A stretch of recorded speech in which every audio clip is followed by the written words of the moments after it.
Welcome to Collector's Corner, the premier digital art platform. We help collectors gain and maintain their edge, all while appreciating beautiful art.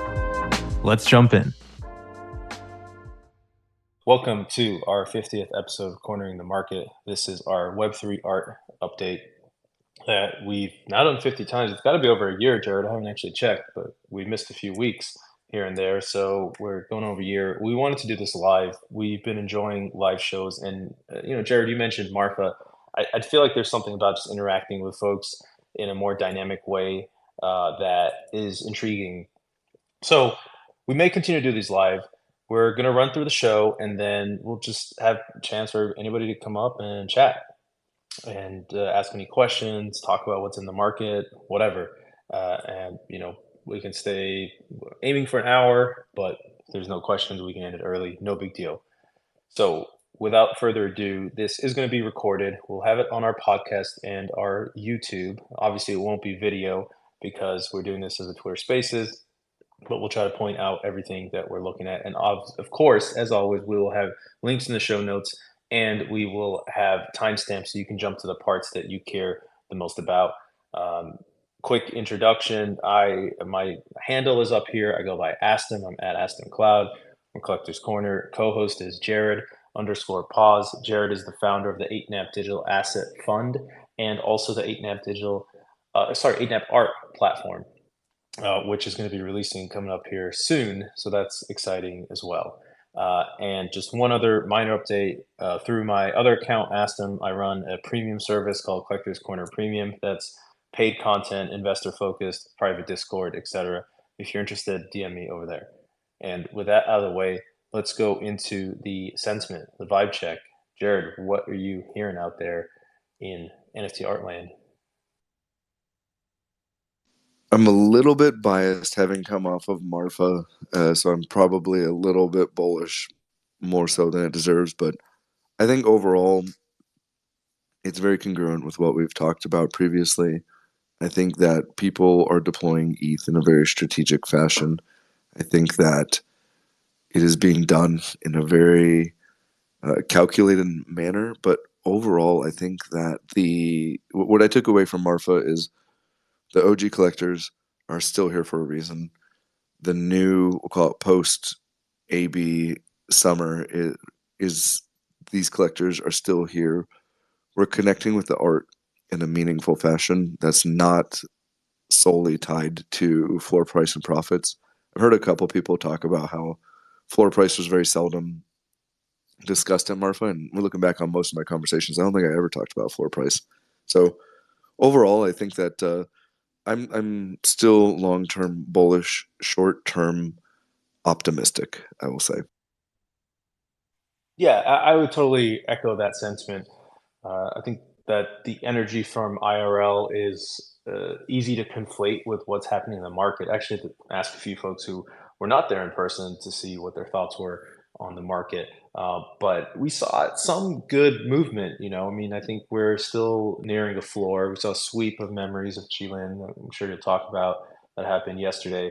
And I'm not tracking this, but it feels like the ratio of offers to market buys, so wrapped ETH buys versus regular ETH, has gone down a little bit. It's still probably more wrapped ETH than otherwise. So, the Marfa didn't turn around the whole market, but it does feel like it's brought in some energy. I'm seeing a lot of conversations about it.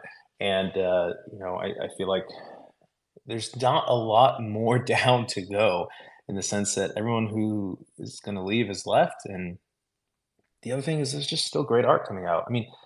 I think this is one place where art can survive better than other elements like PFPs or whatever. Is there's still really great art out, and there's just a lot of interesting stuff in the space if you believe in it long term. Like I see Yamamoto in the crowd here, so maybe we'll talk about that later. Not on our agenda, but I don't know, just the vibes are really strong for me, and I think the real utility is still there. So even when the market's a little bit down or boring, I don't see it changing too much here. But let's head over to the market. What are you seeing on the Ethereum side, Jared? Yeah, overall, I think that again, no crazy sales. There's a little bit of, I don't want to call it washing of eternal pumps, but the two different collectors traded essentially their eternal pumps, which I thought was really interesting. That people are still, to me, it was a good sign because they're collecting around things that they want to hold, not necessarily just and they want to hold things that are aesthetically pleasing to them. So I thought that was really cool.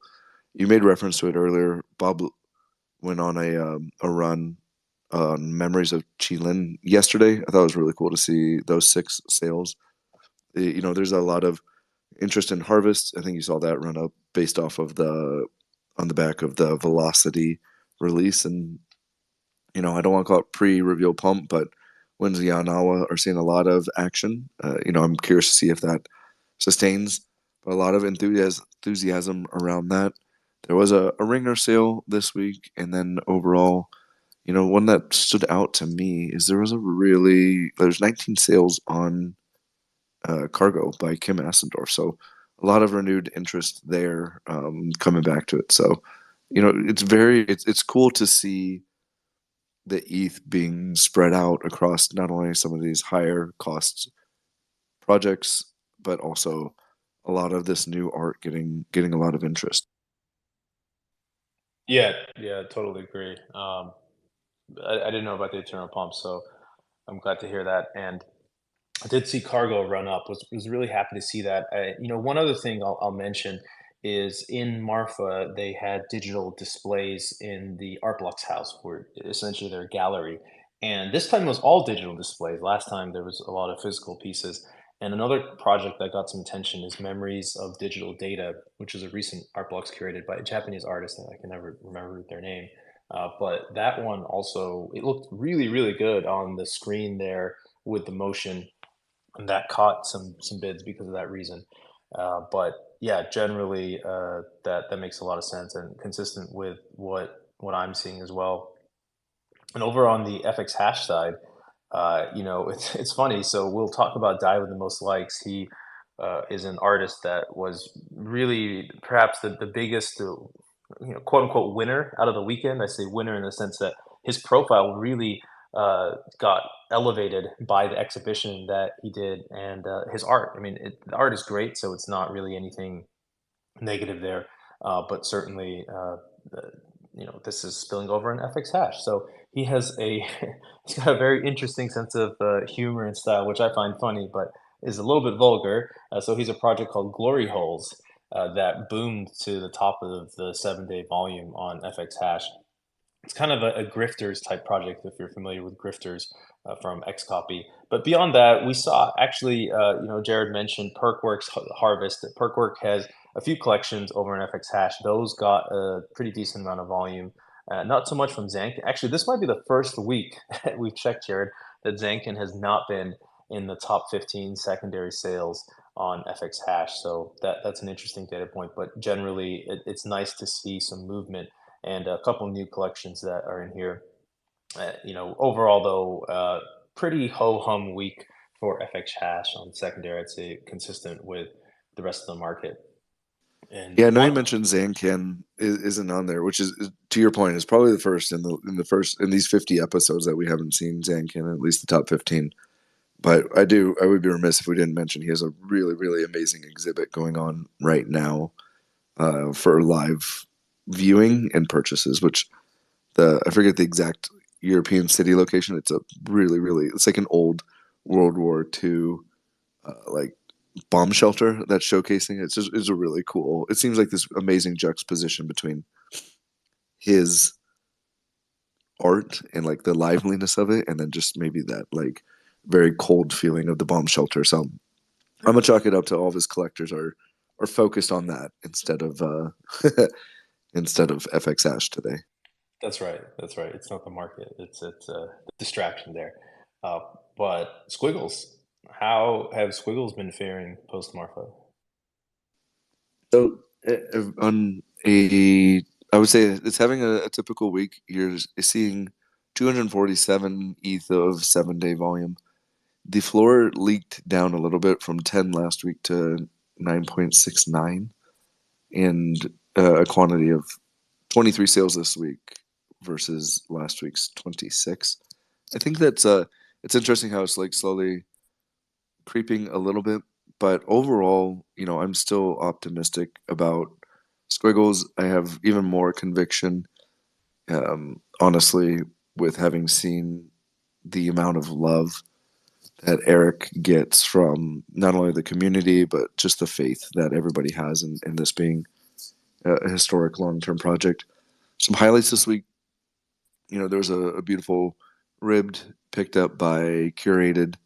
I think Seed Phrase came in with a couple of weeks to pick up a few. And then overall, like there are some good deals on fuzzies too, like in the 12 realm. So I'm still hyper bullish on this. I think that there's some deals to be had if you're prudent with your ETH. I mean, we're looking at, I know you love monochromes, but there's a monochrome Slinky 4079 that is pretty darn close to the floor. Only at 11.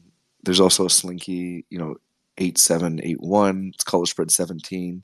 You get a pretty good view of that, and that's at 11 ETH also. So to me, very little premium. Usually able to find these absolute beauties. So deals to be had still.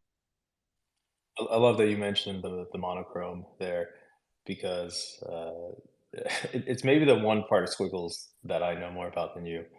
So I appreciate that shout out. And one thing I just want to point out with Squiggles, the floor price is steady, right? 9.7 ish. It's been around 10 for the last few months. But keep in mind, like I think 200 or 300 minted, right? So a lot of Squiggles, relatively speaking, jumped into the market, but the floor price didn't change at all. So that shows you the demand for them. And obviously, it's a little different. If Snowflake gives you one for free, you don't want to dump it. But still, I think it's something to note that doesn't show up in the data per se. Quickly on friendship bracelets. So friendship bracelets had a really low liquidity week, 4.7 ETH in volume versus 7.5 the last 7-day period we checked. Floor price, sorry, it was 51 sales leading to that volume versus 79. And the floor price was pretty stable, 0.075 versus 0.082. But interestingly, listings keep dropping. There were a few folks who got friendship bracelets. The team has a few reserved out in Marfa, but it didn't really drive attention to it. I mean, the listings are 1,088 listed. I mean, it just keeps going down. So that's the only really positive metric that changed there. Everything else is fairly stable. And I think it continues to reflect the low liquidity that's going on in the market. All right, so those are our market updates. Let's go into a couple release recaps. I wanted to start with This Is Not a Rock by Nicole Vella. Hopefully pronounced their name correctly. It is the most recent art blocks curated. It came out just yesterday. Was kind of a slow mint, got down to the resting 0.18, and then it seemed like for a bit it wasn't going to mint out, but then all of a sudden it did mint out. So we were happy to see that, but there's been some conversations about the curated tag that we had in Marfa. What does it really mean? Is it that meaningful? And some conversations in the Discord about how the mint out price here was just too high for a first time artist in this market. So, those are my main takeaways is for an artist that doesn't already bring a brand with them, their own brand name, the Artblocks curated tag is not able to overcome that right now in this market. That doesn't mean it won't later, but I do think there should be some considerations on the resting price there, depending on what the artist wants, right? If the artist says, no, like this is the price and I don't care if they don't sell out, fine. But if they want to sell out, I think that's something that should be considered. Any thoughts on this one, Jared? I was not tracking it, honestly. It kind of went under my radar with a few other things going on. I'm happy for the artists, but at the end of the day, like there's a lot of things that have my attention otherwise. All right. Well, another release that had my attention was Beef Brotkhos by Die with the Most Likes. And so this collection was, first of all, we'll talk about Die with the Most Likes, but everything he does is satirical, and I find it kind of hilarious. And this collection released in Marfa through his exhibition. You had to be there to mint it. I think maybe some people who weren't there found a way to mint it or get the URL, whatever. They minted for 0.0369, I believe, and they boomed to 0.88 ETH floor. Pindar Van Armen loved them. he created a tweet thread about the top 10 reasons to love these beef Brotkhos. And, you know, they're satire, right? It's a play on Mark Rothko, and there are 666 of these unique. And, you know, they actually look pretty good, and they're very distinct from the style of art that Die with the Most Likes has traditionally put out there. Still satirical, but just the visuals are different here. And man, I'm sad I missed this. Not obviously because it went 20x, but also they look really good. And I believe I haven't looked too deeply in it, but I believe they're somewhat AI generated. How about these, Jared? Have you been following these, and or do you have any thoughts? I've been following them. I'm a little bit sad that when I pulled up the link to mint it, it was towards the end of the night when we're focused on the early departure, and I figured we'd just mint it the next day because there's like 666 total collection. There's like 380 left to mint, and I figured we had time. And one of my biggest regrets in Marfa was not minting this out or being proactive. But I saw one. I think it was the all-time high that had almost like an emergent trait of a squiggle, whether it was intentional or not. It looked like it was intentional because they had he was doing a lot of beef satire on like the God Mode Fidenza squiggle, and it almost looked like that ground beef squiggle showed up in one of the pieces. So I think overall it was a brilliant display of it. Again, I still struggle with the aesthetic a little bit, but I think if you're going to look at a clear winner from Marfa, not only this project but Die with the Most Likes, just made such an impact and got such great exposure. A huge win. Yeah, and deservedly so, right? I mean, I think this goes back to there is more great art than is attention that we have, and there's unfortunately a lot of deserving artists who probably won't get the attention that they deserve. But we are glad to see that Die with the Most Likes has. I'm kind of obsessed with him right now. And by the way, I looked at this one that you mentioned, Jared, the beef Brothco, the all-time high. This is totally a squiggle. I can't imagine this is an accident. I What's agree here with on you. Like once you see it, you can't unsee it. But I think especially if it is intentional, it goes back to just the brilliance of it, and then especially being a generative type piece, the nod to obviously Marfa and minting in the backyard of the legend that is Snowfro. Like again, it's that little attention to detail that I believe artists should take more notes on, because those sort of things, I think they make a difference. I mean, just look at it right now. We're talking about it. I mean, it's the craziest thing, and it's also the most brilliant. I absolutely love it.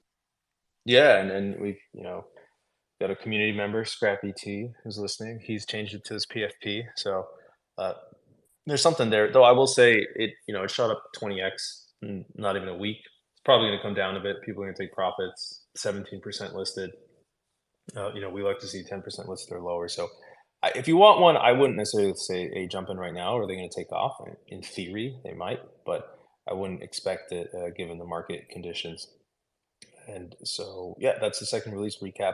Let's do some Gen Art news. Marfa was amazing. We won't go through everything we think about it, but maybe you could mention some highlights, Jared. And I have pinned a Twitter Spaces to our up here to this Spaces, pinned a post, and that post has our Twitter Spaces where we recap it.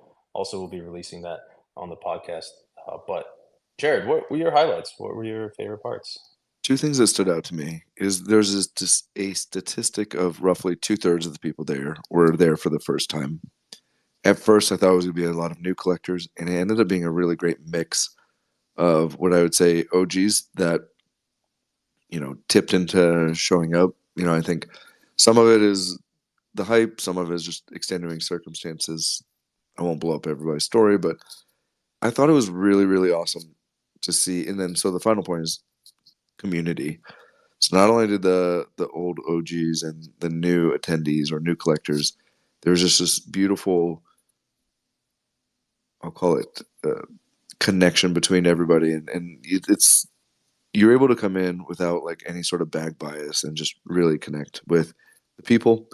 And I thought the real winner, in addition to Die with the Most Likes here, was Art Blocks, Glitch, and the overall communities that are starting to be facilitated around each of these two organizations who just are so selfless and continually deliver for that community level of engagement and bringing value on a number of different fronts. It was, I think that, this is something that continues to grow because the more and more that these selfless actions are highlighted, the more and more people are going to want to partake in something that is beautiful, especially when you have all this negativity and the BitBoy cryptos and all that shit in your Twitter timeline.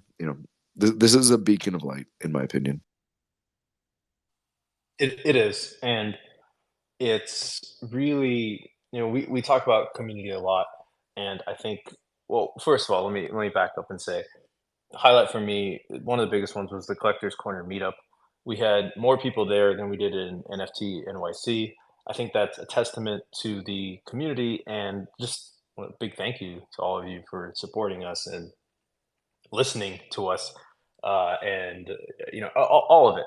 So we love that, and I think Marfa is kind of a microcosm of Web3, or sort of the promise of Web3. Like, I think what we saw there is a bunch of people who met from all over the world on the internet for a common interest in this like emerging art world, to find the truth and to open up art, to bring down barriers for art.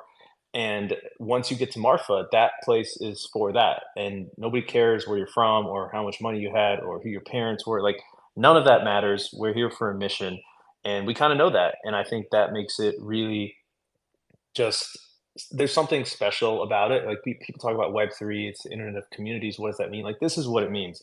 You can organize and drive towards a mission with people that you know nothing about and that you've never met. I think that's powerful, and I think Marfa is a prototype of that. That's just growing, and hopefully it can continue to grow and maintain that as it gets larger, which I think is inevitable based on everyone who goes there wants to go back and tells people about it. Can't stop talking about it. So, thank you again for everybody who supported us and who made it out there.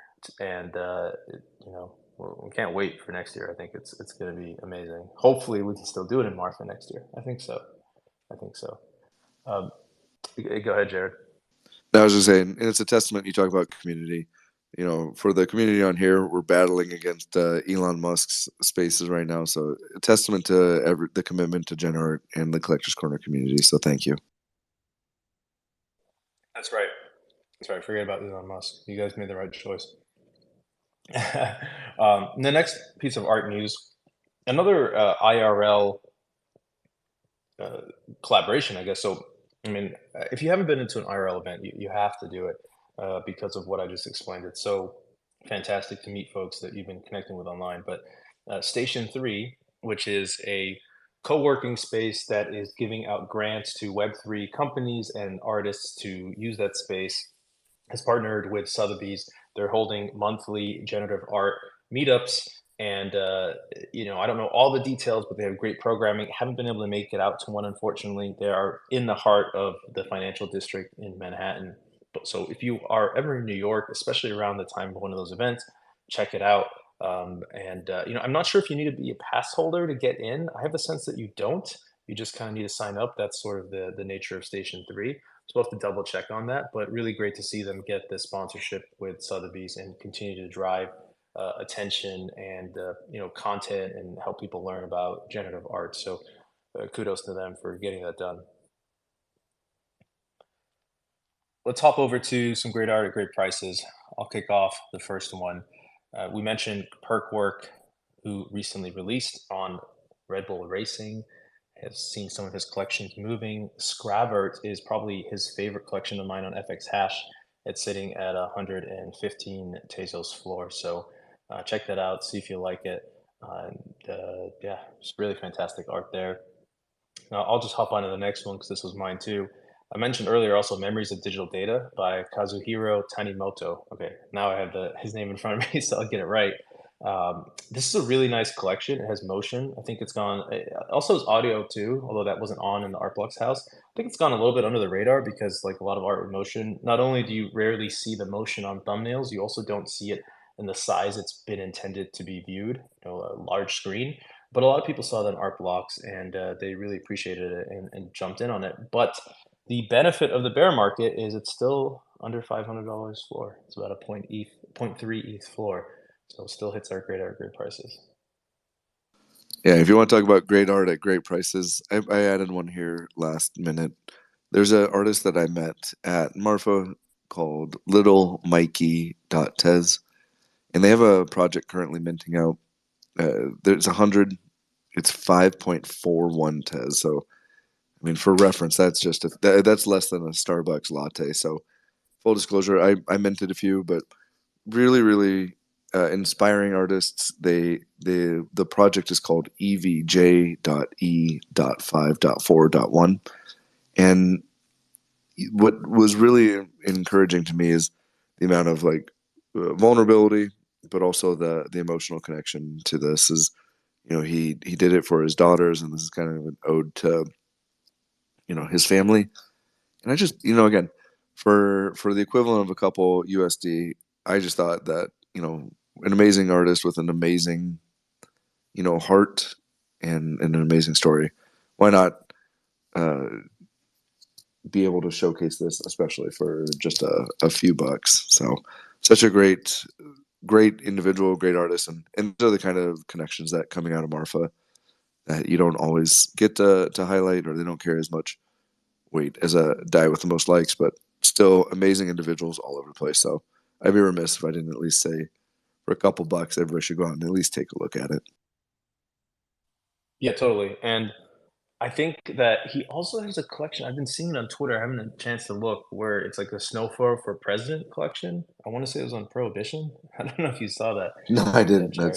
That's dope if that's the case. We'll have to follow up with that one and check on that.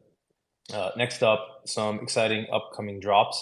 The first one that I wanted to highlight was Apophanies by Corey Haber. And after I talk about it, I'm going to see if I can pin the tweet here. But what's really cool, so this is October 12th with Bright Moments. Don't have all the details yet, how many pieces. I imagine it's going to be around 100. But they've been showing these videos on Twitter where he has rigged up a plotter to do oil painting.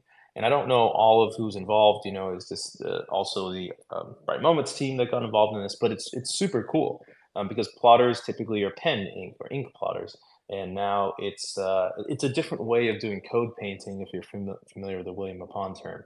But yeah, Jared, have you seen this? I have. They're really dope. But you get this this like texture from the pieces. Not it's like a plotted pen. It looks like a straight line, but with the medium that they're using, these larger format colors, just the way it comes onto the canvas is actually really intriguing to me. Yeah, absolutely. And I'm going to try to find it here in a second. But going on to the next exciting upcoming drop, Simple Thoughts by Quampa.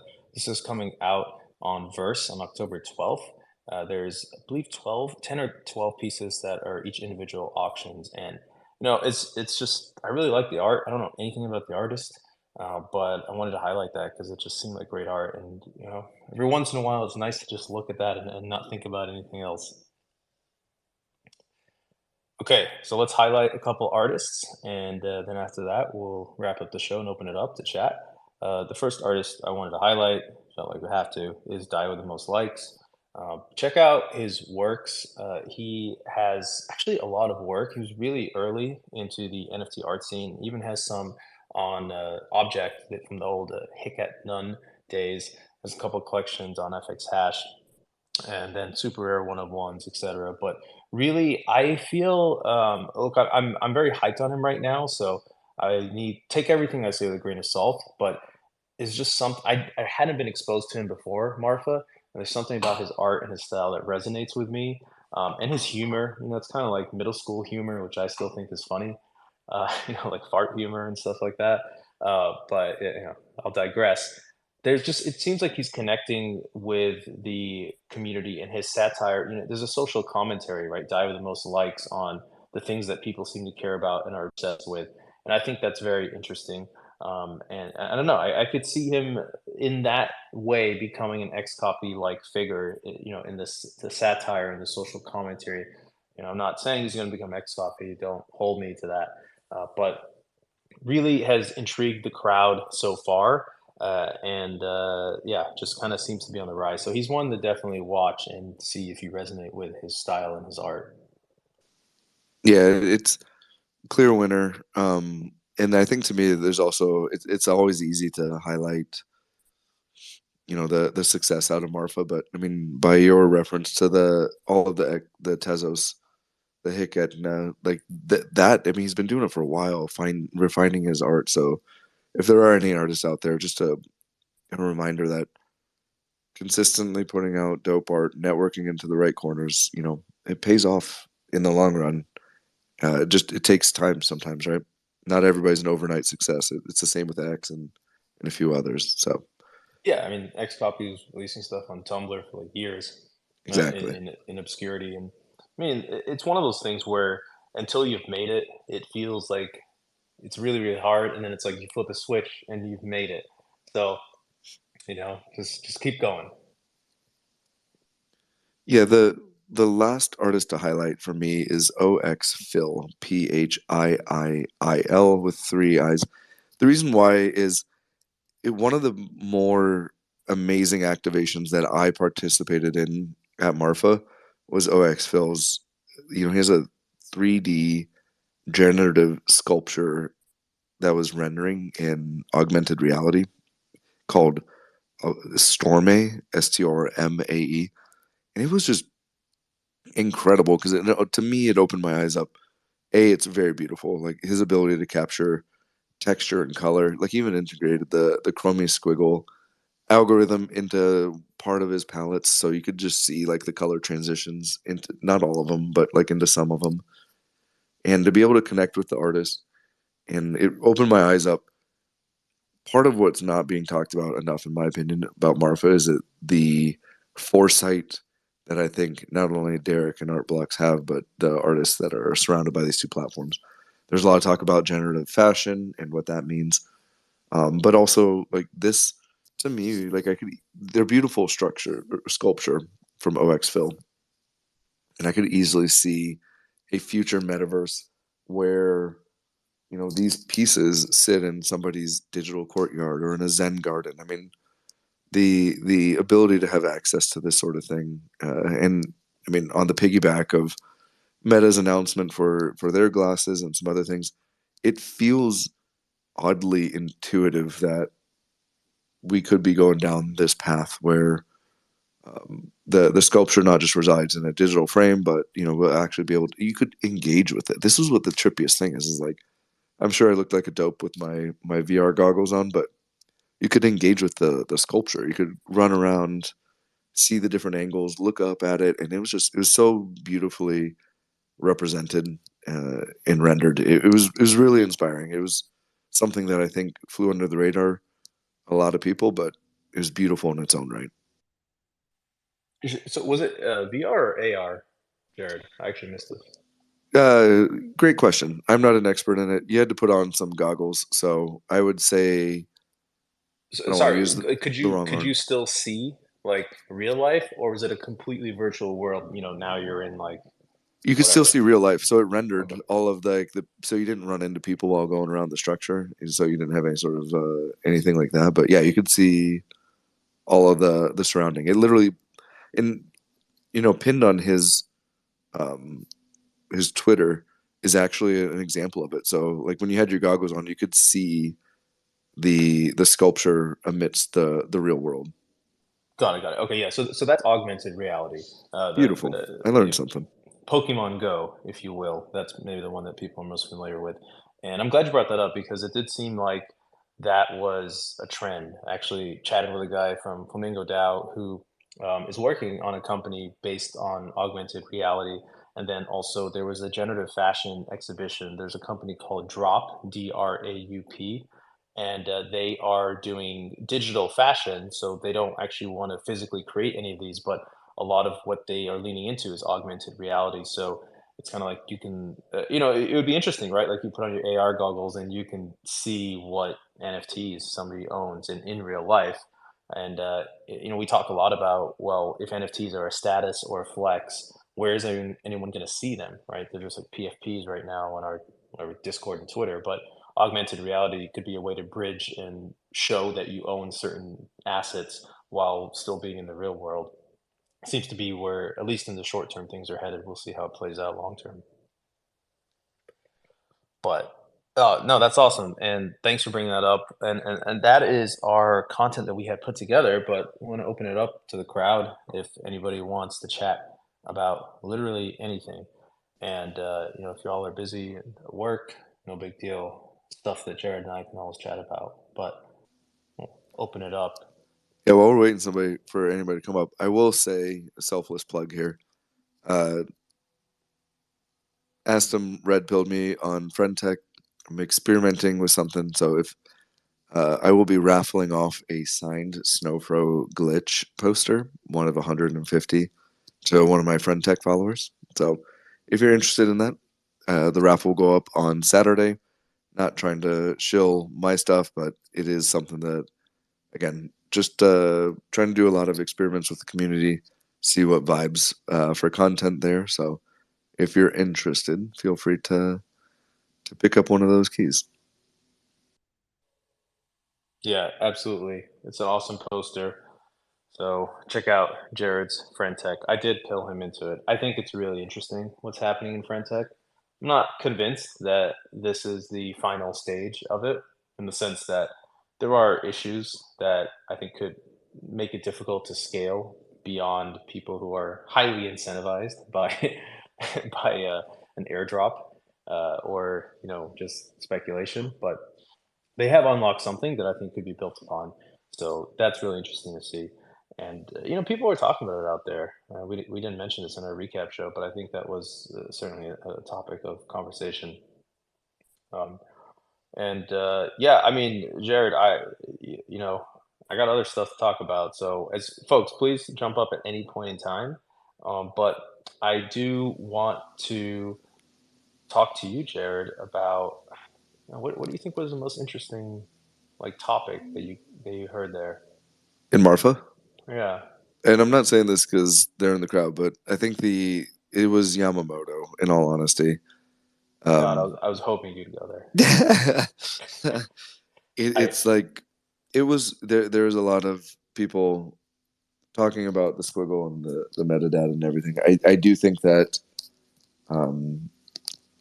I still have a tweet that I haven't put out. I'm constantly fine tuning and crafting it, so I don't want to give away everything. But I think that something, myself included, having been, and quite honestly, it was a little bit of a shock because I put my, part of my reputation in the Web3 space has been about my expertise in the squiggle algorithm, and being able to help and advise people around that. So something for the last 18 to 24 months have been basically, as far as I'm concerned, gospel was shaken up a little bit, and I'm having to reorient a lot of thought.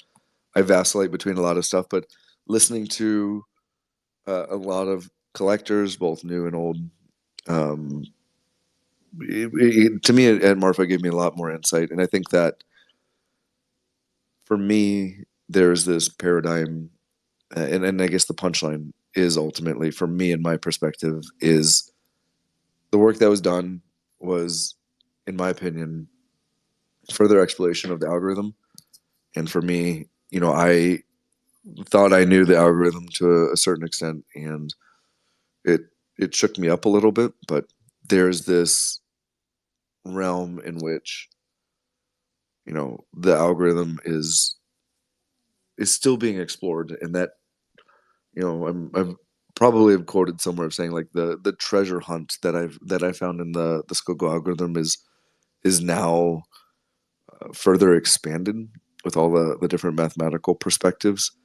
And so, as much as my ego's taken a little bit of shock and the paradigm's shifted or just shaken up a little bit, I have I do respect the fact that the algorithm continues to show all of these little gems and corners that could be further explored.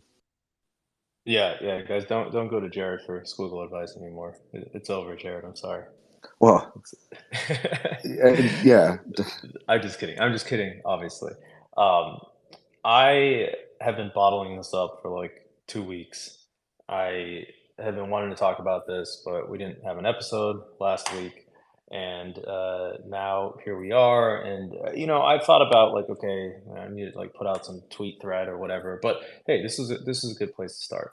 Um, First of all, I want to say I feel bad for anyone who may have lost value due to this. I think we have to acknowledge that. It's tough. People put a lot of money in these things, and people sometimes lose a lot of money on these things. And this just happens. Like I don't necessarily think this is anyone's fault, but I want to acknowledge that there is probably some suffering that's going to come from this. And hopefully not too much, but we'll start there. Secondly, the number of squiggles that are truly affected by this is something on the order of 100. Right, there were some, roughly 65 that were previously categorized one way that may now be recategorized another way. I say may because jury's still out on what happens, but it's a relatively limited amount of people who are impacted by this financially, if that is what ends up happening. So that's another positive, right? So I think most people, given that context, since they're not impacted by it, are just kind of intrigued by this and kind of interested by what's going on. And with all those caveats out of the way, I think this is like so cool. I mean, not the fact that people lost money, but the fact that you can go and we can have really uh, somebody go and discover something about this art. Like to me, this adds to the lore of the squiggles. Although this brings attention back to the squiggle, and it's just such a cool thing. It's kind of like citizen journalism. The code's all on chain. We can go and figure it out. And somebody went and Yamamoto, who was here, he went. And sorry, he. I don't know if he's a he. They went and they figured it out, and I just think it's amazing, right? It's kind of like not that this is a battle, but it's like David and Goliath. Like you don't have to be Goliath to have an impact type of a deal. Again, I hope that there's no significant value lost due to this because obviously that sucks for people involved. But I think as an ecosystem and truly as a collection, this helps Squiggles. This adds to the lore. This adds to the story, right? And you know, ultimately, I have a few other thoughts about this. I think some people just don't like the fact that the order is being shaken up and they're reacting to that. I think some people obviously have incentives to feel one way or another, and they are reacting to that. But overall, I think this is a massive win for decentralization and generative art because ultimately, like let's just give you an example. Can you imagine if Leonardo da Vinci was still around, and he's like, actually, Mona Lisa, like, she wasn't supposed to, she's not smiling. There's some uncertainty. She's smiling, kind of smiling, not really. He's like, no, she wasn't smiling. Like, she had a twitch on her lip or whatever. And okay, this is not a good example, but my point is like the value of the art comes from what the collective believes, right?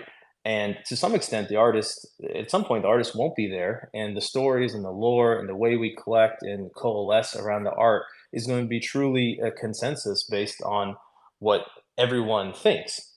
And on top of that, that's literally what happened in this case, right? Like von Mises found this formula and said, "Oh, I think we should have I think it's really cool that some squiggles have one hue, one color show up exactly once." And we all agreed on that. We all agreed that that was cool, right? Like no one's disagreeing on a perfect spectrum anymore. That's not the point. The question is, was what we saw visually lining up with the metadata? So, I need to do a little like dig into this a little bit more, but my takeaway from this was, this is more about what my eye sees, excuse me, what I see with my eyes, and less about what's actually happening in the quote unquote math. I don't even know where these math takes come from. Like it was never about math. It was about, does this thing look like it shows every color once? Yes or no, right? Like so. I don't know, and I get that like it makes people uncomfortable to be like, well, like, who's this random person who came and changed things up? But hey, there was a mistake. It seems like there was a mistake. I haven't done the math, but by my eye, it seems like there was a mistake in translating the code that has not changed, the visuals that have not changed, literally in translating them into the thing that we use to make decisions. And one of the reasons why I love this, and sorry, I'm going to stop ranting here a second, but Jared and I, we would dive deep into collections, anticyclones, memories of Qilin, whatever, and we noticed that there are distinctions in these collections that are not in the metadata, right? So if I want to collect a certain background color of a certain palette, memories of Qilin, which by the way, the different palettes of different background colors, not in the metadata, it's really difficult for me to do that if I'm reliant on OpenSea. And what I'm really hopeful for is that this is a first step in which we stop relying on OpenSea metadata to make these kind of decisions, or don't rely on it as heavily, and we can really curate traits around the community, right? Like another example, friendship bracelets, when those were really getting a lot of attention, a bunch of them had triangles with a circle inside of them, and people called them Illuminatis, right? That's not a trait in metadata. It's just a random occurrence there. And they started selling for more. Like I see that as the exact same thing that's happened here. And so I'm excited for Web3. Again, I feel for the people who spent a lot of money on something that maybe now is not worth that much. I just don't know if there's anything we can do about that. But I think in the search for truth and the search for things that the community can rally around, I think this is a really big net positive. So clearly, I had a lot bottled up about that. So Yeah, I was about to say, shut do you feel better? I feel like this is a therapy session all of a sudden. Um, yeah, I think that to segue off a couple different things that you said is, trust your eye. It's always something that we did. I was fortunate enough to buy a fuzzy that I just bought because I thought it had a strong correlation to a full cycle and ended up being true, which is so. I'm in that crowd, but I think that for me, I always look like 10, 15, 20, 50 years out.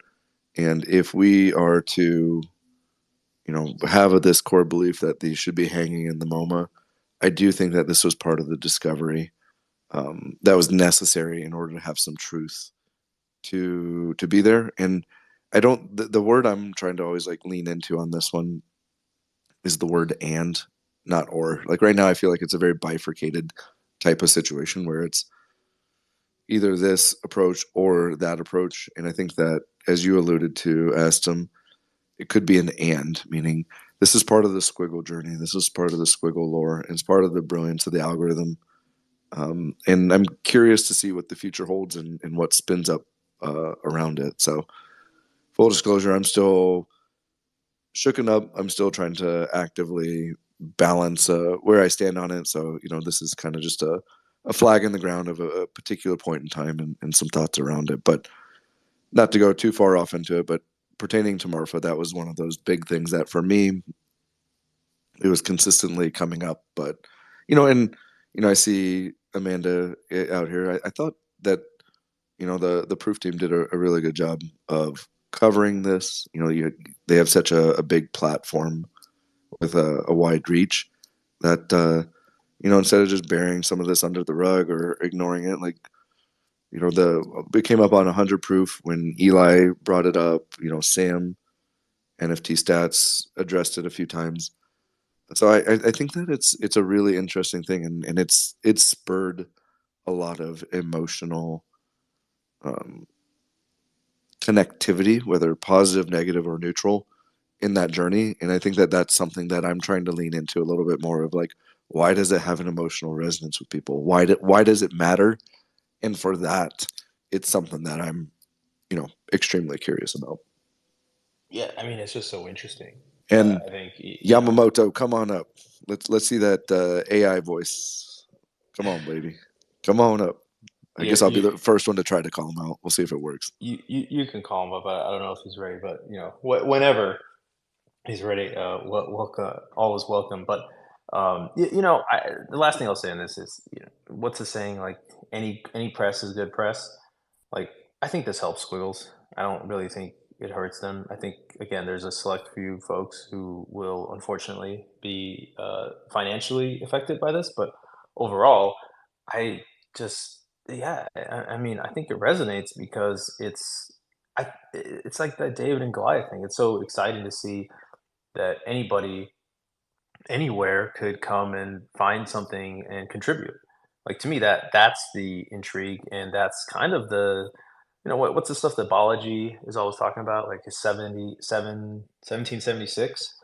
Like that's the whole idea, right? Is that with decentralization, we as a collective benefit because anybody can participate, and it could be any person, random corner of the world, who finds something that helps everybody, like benefits all of us, and that person should be elevated. It's yeah, I think it's a great story, and And look, really, anybody who hasn't gone on the website squiggledata.com, the amount of thought that went into this is insane.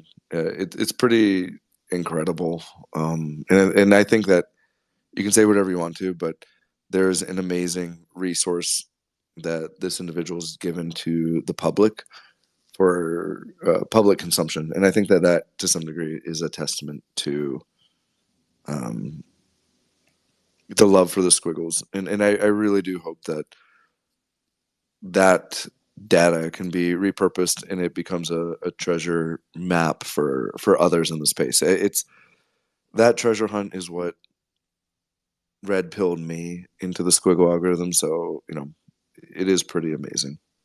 yeah, to me, it's very similar to the GameStop thing that happened last year, right? You got a bunch of random traders on Reddit who found something and were able to basically beat the hedge fund. And this is not as antagonistic, right? This is not like us versus them.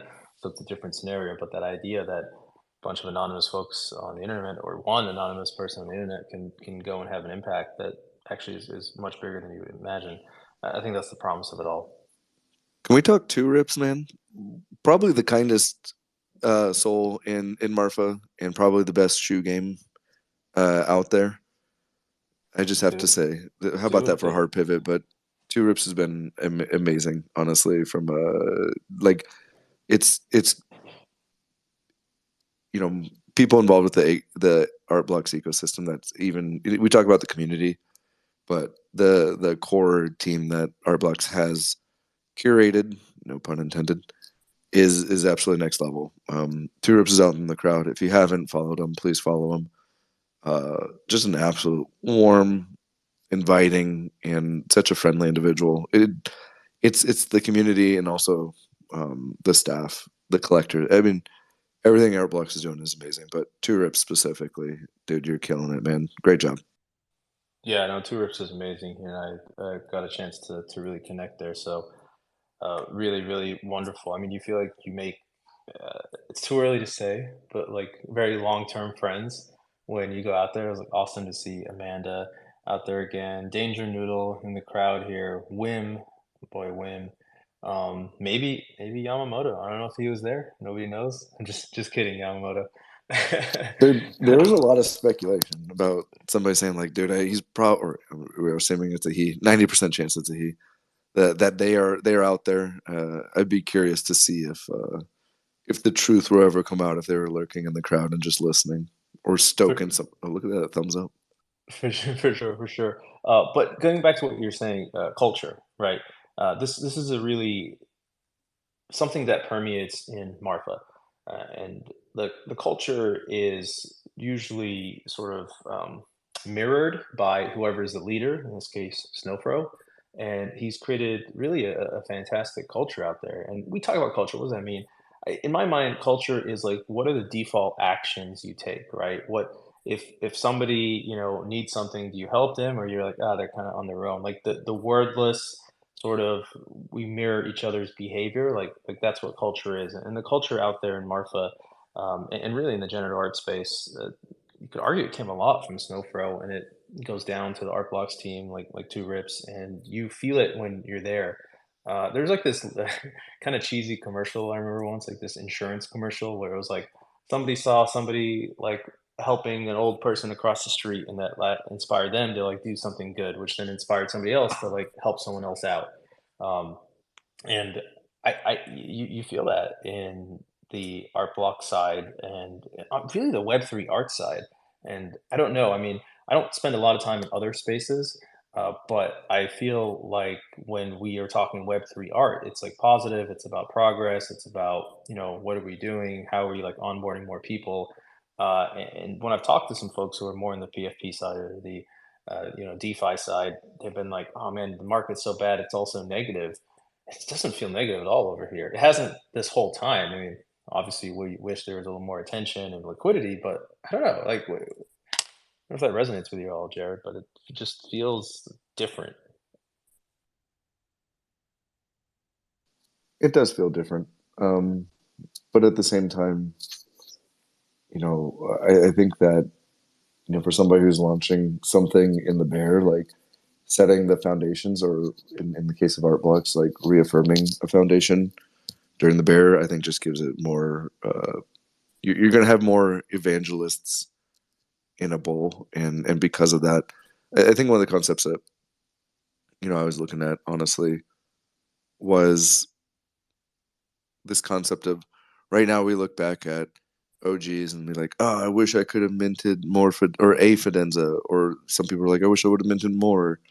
Hindsight being 2020, I think that in 10 years, a lot of people will look back on, where we're at and say, I wish I could have been at one of the first Marfa events, or what was it like when you're, held X amount of whatever project. I think that this experience in particular gave me reason to pause and really reflect on not only where we're at and where we've been, but in my opinion, more importantly, where we're going. And I think that, I told the story, I think, on our Marfa recap, so I'll say it again here, but, I wore a squiggle hat, or a hat with like a hyper squiggle on it. And, I sat in the Las Vegas airport for a little bit, transitioning, my layover, all my planes. I had to have encountered hundreds, if not thousands, of people in my commute.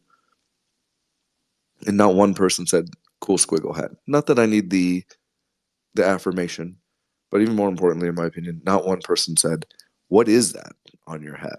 Right. And that served as almost a baseline testament to where I believe we are headed, because it's a reminder that we're still early. And I think that that's one of my biggest takeaways from Marfa that I'm trying to contextualize is, I'm very grateful. We did a little bit of a reflection piece on the drive back, from Marfa to El Paso. And I'm just really grateful to be here. I'm really grateful to be building alongside you and other great creators in the space. And I don't know, it's a reminder that I really think that generative art will be, or from my livelihood and bags are stacked this way, but I really do think that generative art will be a formidable force in the future. I think it's going to, you're seeing it with what I believe is going to be the generative fashion movement and some other things that are indicative of it. It's going to be a formidable force and a foundation for a lot of the digital space. And I think that we're very blessed to be able to have the opportunity to collect in a time like this. 100%. And I think that it's, really being there in Marfa, I felt it from the standpoint of people who were not into generative art were checking it out. And, they may not even be into generative art after the Marfa weekend, but they are certainly really, they're coming away from it saying, this is a community. Like, this is a real community. We love this community, even if they don't even like art yet. And I think that is one way that we'll onboard a lot of folks who are in the NFT space, Web3 native. And then on the other side of the coin, the traditional art world is inherently experimental. I know it doesn't sound like it, and any incumbent system is always not super experimental, but relatively speaking, I mean, I come from healthcare, like, good luck getting anybody to try something new in healthcare. But at least in the traditional art world, this is part of art. It's experimenting, pushing the boundaries, trying new things out, seeing what's out there. So I feel really positive about it. It's probably going to take longer than we think, but it just seems like it's slow and steady and inevitable that this movement continues to grow. Yeah, and not to be rude, but I do have to jump to another meeting. But all good. We're wrapping up right now. This is awesome that we could just riff. Again, I will remind everybody, we're always open to feedback. The culture is important The community is important to us at Collector's Corner. If you're inclined at all, where our DMs are open for all the right reasons, we want to help you in your journey to the best of our ability. So please reach out, engage. We're here to support in any way possible. Absolutely. Thanks, everybody. Appreciate you being here live, and those who tuned in, thanks for listening in. We'll be back next week. Until then, reach out if you need anything, and hope you have a great week, rest of your week and weekend.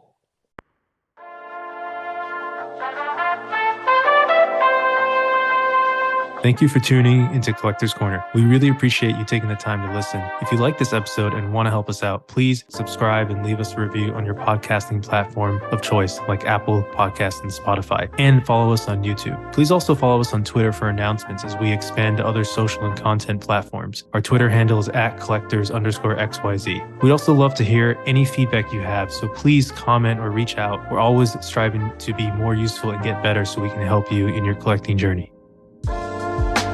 The Collector's Corner team and their guests are not registered investment advisors. All views expressed on this podcast are personal opinions and are not specific inducements to make particular investments or investment strategies, and should not be relied upon for investment decisions. This show is solely for informational and entertainment purposes only. Before making any financial decisions, please consult a professional.